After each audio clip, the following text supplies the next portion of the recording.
అవతల పార్టీ వాళ్ళు అధికారం లేకపోయేసరికి, సైరన్ కారు లేకపోయేసరికి, బుగ్గ కారు లేకపోయేసరికి ఫ్రస్ట్రేషన్లో ఉన్నారట. మిమ్మల్ని రెచ్చగొడదామని చూస్తుర్రు, ధర్నాలు చేపిద్దామని చూస్తుర్రు. అవసరం లేదు. ఇక్కడ ముఖ్యమంత్రి, మంత్రులు, ఎమ్మెల్యేలు మీ అందరం మీరు ఏడికి రమ్మంటే ఆడికి వస్తాం. మీరు ఎప్పుడు వస్తామన్నా మా ఇంటికి రాండి 24 గంటలు. మీ ఏ సమస్యలు ఉన్నాయో చెప్పండి, ఏ సమస్యలు ఉన్నాయో చెప్పండి. ఏ సమస్యకైనా మేము ఉన్నట్టు చెప్తాం.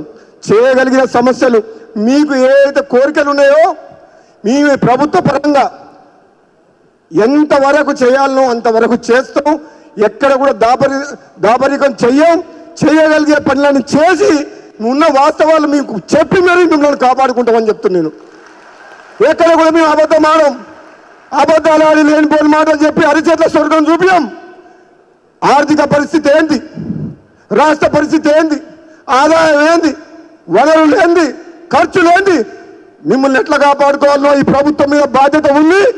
బరాబర్ మీకు అన్ని చెప్తాం, అర్థమయ్యేటట్టు చెప్తాం. మీరు మేము అందరం కలిసి ప్రజలకు సేవ చేద్దాం.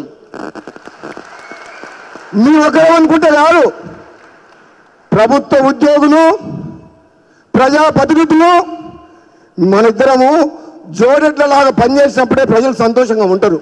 కాబట్టి సోదరులారా, మీకోసం ఎంత దూరం వచ్చిన మా సీతకు వస్తుంది, మా పొన్నం ప్రభాకర్ వస్తుందంటే మహేష్ కుమార్ గౌడ్ అన్నారు, నేను కూడా అన్నా, మనం కంపల్సరీ పోవాలి. మన పంచాయతీ కార్యదర్శులు అంటే ఈ పల్లెలే దేశానికి పట్టుకొమ్మలు అన్నట్టు వాళ్ళే మనకు పునాది. ఈ పంచాయతీ కార్యదర్శులే గ్రామాల్లో ఉన్న కష్టాలకు, చీటికి మాటికి, చిన్నదానికి పెద్దదానికి ప్రజల్ని ఆదుకునేది పంచాయతీ కార్యదర్శి. కాబట్టి వాళ్లకు ధైర్యం చెప్పాల్సిన బాధ్యత మన మీద ఉంది. వాళ్ళని కాపాడుకొని వాళ్ళకు ప్రజలు సేవ చేసే విధంగా వాళ్ళ కుటుంబాలను కాపాడుకుందాం అని చెప్పి మేము ఇద్దరం కలిసి దగ్గర రావడం జరిగింది. సోదరులారా, తప్పకుండా ఏది ఏమైనా ఈ 15 నెలల నుంచి బిల్స్ వస్తలేవు సీతక్క. ఊళ్ళల్లో బాగా ప్రాబ్లం ఉంది. వీళ్ళని చెప్తే వీళ్ళు చెప్పుకో, ఇంతమంది వచ్చిర్రు ఎన్నో ఆశలతోటి. ఎవరిని కదిలించినా బాధలేదు సీతక్క. పైసలు లేవు. నేను అప్పు తెచ్చిపెట్టిన 2 లక్షలు, 3 లక్షలు, 4 లక్షలు సొంత పైసలు కూడా తీసుకొచ్చి పెడుతున్నారు వాళ్ళ సొంతంగా అప్పులు తెచ్చి.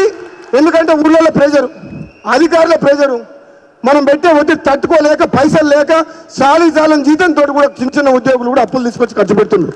కాబట్టి మీ అందరికీ మేము భరోసా ఇస్తున్నాం. తప్పకుండా రాబోయే రోజుల్లో మన సీతక్క దగ్గర మీ సమస్యల పరిష్కారానికి మీ అందరి తరఫున మేము అందరం కలిసిపోయి ముఖ్యమంత్రి గారికి, కేబినెట్ మంత్రులకు చెప్పి తప్పకుండా మీ సమస్యలకు పరిష్కారం కృషి చేద్దామని చెప్పి తెలియజేసుకుంటూ సెలవు తీసుకున్నారు. జై తెలంగాణ, జై తెలంగాణ. Thank you sir.